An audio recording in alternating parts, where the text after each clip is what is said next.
Washington, D.C. I was an intern in the news department, and my supervisor, Chris Archer Melville, allowed me to work with the music department, and the music director at BET at the time, his name was Greg Diggs.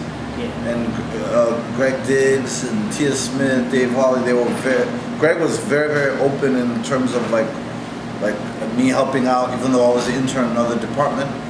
And what happened was when opening, Dave Hawley, who was doing one of he was one of the younger guys in the music department at BET, got accepted to law school, and that gave me an opening to start as freelance at BET in Washington, D.C.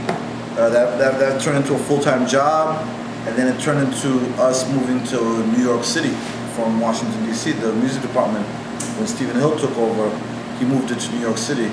And that opened me up to opportunities at MTV, which led to opportunities at Revolt, and which led to this opportunity now at Spotify.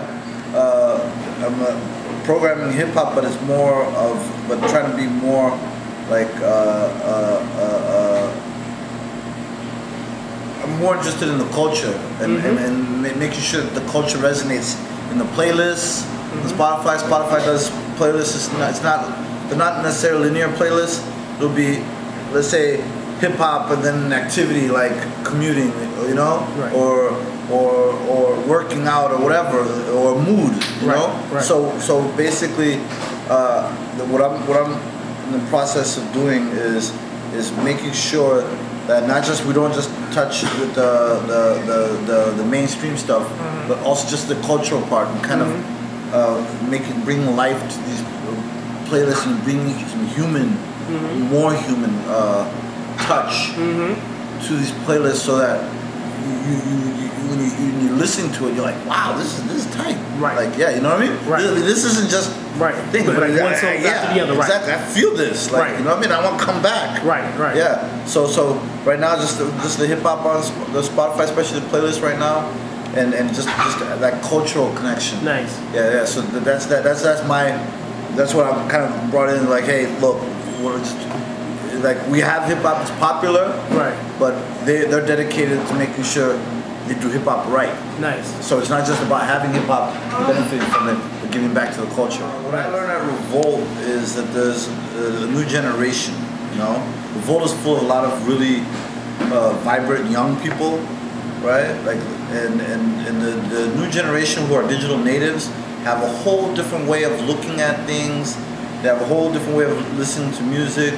They have a whole different way of just being in the mix than the previous generations. And the previous generations pretty much was a formula almost, you know? Like, one generation was not that different from the other. But this new millennial kind of what they're calling millennials, is totally different.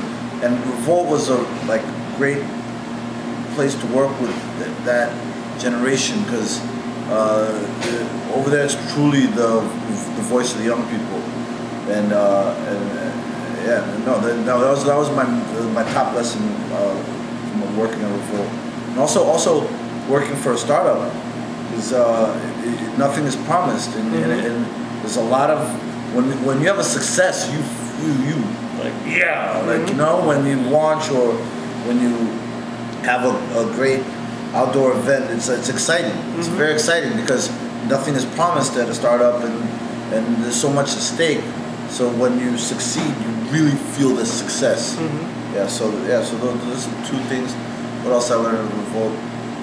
Also, I learned a lot just from watching Mr. Combs from a distance. When he gets in his zone, he's in his zone. So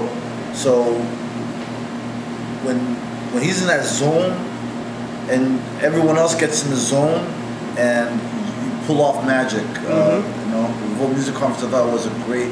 It was one of the greatest weekends I had in years.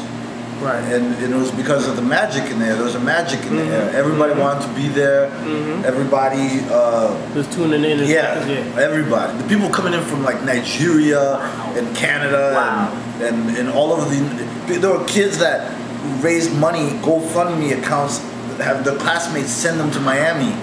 right? Just because they wanted to learn. Yeah, to learn. Yeah, and I hadn't seen an environment like that in a long time. So that was the third thing. When the zone, just magic happens, and then and there's a spillover where everybody is like magical. Nice. Yeah. So that was yeah. So being able to witness him in the zone was amazing too.